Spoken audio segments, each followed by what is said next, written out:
सर्वांचंच लक्ष लागून असलेल्या पुणे विधान परिषदेसाठी राष्ट्रवादी काँग्रेसकडून विक्रम काकडे आणि सुनील टिंगरे या दोघांचेही अर्ज दाखल करण्यात आलेले आहेत। दोघांनी अर्ज दाखल केल्यानं राजकीय सस्पेन्स वाढलाय।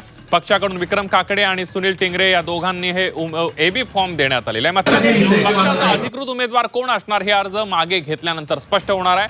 काकडे पिता पुत्रांनी राष्ट्रवादीमध्ये प्रवेश करून उमेदवारी मिळवल्यानं पक्षातील निष्ठावंत कार्यकर्ते नाराज असल्याचं दिसून आलं। पक्षातील अंतर्गत समीकरण आणि स्थानिक राजकीय परिस्थिती लक्षात घेऊन नेतृत्वाने अंतिम निर्णय राखून ठेवल्याचं बोललं जात आहे।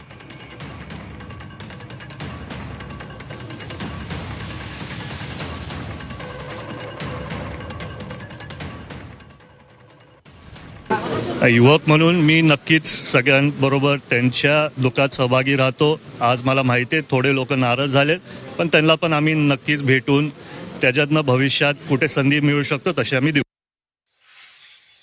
नाही आणि असली तर ते आम्ही देऊ। प्रदीप कन्नांनी बंडखोरी केली, तुम्हाला कळेल कोणी बंडखोरी केलेली आहे। समोर राष्ट्रवादीचं आहे। असं आहे की सगळ्याच पक्षांना सगळ्याच उमेदवारांना फॉर्म भरायचं काही परवानगी घ्यावी लागत नाही, त्यामुळे भरला असेल तर ती भूमिका आहे। बंडखोरी झाली, नाराज काही बंडखोरी झालेली नाही, सगळं तुम्ही बघा माघारीपर्यंत सगळं ठीक होऊन जाईल। एकूण 17 जागांसाठीची निवडणूक होती आहे विधान परिषदेची, आणि या 17च्या 17 जागा आम्ही महायुतीमधून लढतोय।